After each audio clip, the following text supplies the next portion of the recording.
Hi friends, ഇന്നത്തെ special എന്ന് പറയുന്ന റെസിപ്പി ഒന്നും അല്ല കേട്ടോ. കുഞ്ഞുങ്ങൾക്കൊക്കെ പെട്ടെന്ന് തയ്യാറാക്കാൻ പറ്റുന്നൊരു ബദാം മിൽക്ക് ആണ്. അതിനായിട്ട് കുറച്ച് സോക്ക് ചെയ്ത് ബദാം എടുത്ത് വെച്ചിട്ടുണ്ട്. അതിൻ്റെ തൊലിയൊക്കെ ഒന്ന് കളഞ്ഞതിന് ശേഷം ഞാൻ നമ്മുടെ ഫ്രൈങ് പാനിലിട്ട് ഒന്ന് റോസ്റ്റ് ചെയ്തെടുക്കുന്നുണ്ട് കേട്ടോ. അപ്പോൾ ഇത് ഒരുപാടൊന്നും ഞാൻ ഉണ്ടാക്കുന്നില്ല. ഒരു പിടി ബദാം എടുത്തൊന്ന് ഉണ്ടാക്കി കാണിക്കുകയാണ്. നിങ്ങൾക്ക് ഒരുപാടുണ്ടെന്നുണ്ടെങ്കിൽ അങ്ങനെ സ്റ്റോർ ചെയ്ത് വെച്ച് കഴിഞ്ഞാൽ നിങ്ങൾക്ക് രാവിലെ കുഞ്ഞുങ്ങൾക്കത് പാലിനകത്ത് മിക്സ് ചെയ്ത് കൊടുക്കാം. അടിപൊളിയാണ് കേട്ടോ. അപ്പോൾ ബദാമിൻ്റെ തൊലിയൊക്കെ കളഞ്ഞ് ഞാനൊന്ന് റോസ്റ്റ് ചെയ്യുന്നുണ്ട്. നല്ല രീതിയിൽ ഒന്ന് റോസ്റ്റ് ആയി കഴിഞ്ഞതിന് ശേഷം നമ്മുടെ മിക്സിയുടെ ജാറിലേക്ക് നിങ്ങൾക്ക് വേണമെന്നുണ്ടെങ്കിൽ പഞ്ചസാര ആഡ് ചെയ്യാം കേട്ടോ. പഞ്ചസാരയും അല്പം മഞ്ഞൾപ്പൊടിയൊക്കെ ചേർത്ത് ഒരു 1/2 ടീസ്പൂൺ മഞ്ഞൾപ്പൊടിയൊക്കെ ചേർത്തിട്ട് ഒന്ന് നല്ല രീതിയിൽ അങ്ങോട്ട് ഫൈനായിട്ട് പൗഡറാക്കി വെക്കുക കേട്ടോ. ഇത് നമുക്കൊരു ഗ്ലാസിൻ്റെ കണ്ടെയ്നറിൽ സ്റ്റോർ ചെയ്ത് കഴിഞ്ഞാൽ രാവിലെ പാലുണ്ടാക്കുമ്പോൾ കുഞ്ഞുങ്ങൾക്ക് അത് മിക്സ് ചെയ്ത് കൊടുക്കാവുന്നതാണ്.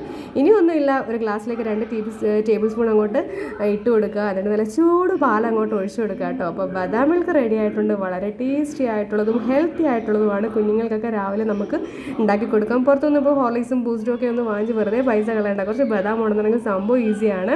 വളരെ ഹെൽത്തി ആയിട്ടുള്ള ഡ്രിങ്കാണ്. എല്ലാവരും ട്രൈ ചെയ്യുക കേട്ടോ. കുഞ്ഞുങ്ങൾക്കൊക്കെ ഉണ്ടാക്കി കൊടുക്കുക. വളരെ നല്ലതാണ് ബദാം കുഞ്ഞുങ്ങൾ കഴിക്കുന്നത്. അപ്പോൾ ഈ മഞ്ഞൾപ്പൊടിയും കൂടെ ചേർക്കുന്നത് വെച്ച് കഴിഞ്ഞാൽ വളരെ നല്ല രോഗപ്രതിരോധ ശേഷി ഒക്കെ കൂടാനായിട്ട് വളരെ ഇമ്മ്യൂണിറ്റി ഒക്കെ ബൂസ്റ്റ് ചെയ്യുന്നതാണ് സംഭവം. അപ്പോൾ എല്ലാവരും ട്രൈ ചെയ്യുമെന്ന് വിചാരിക്കുന്നു. നെക്സ്റ്റ് ഒരു റെസിപ്പിയുമായി കാണും വരെയും bye. Thank you for watching.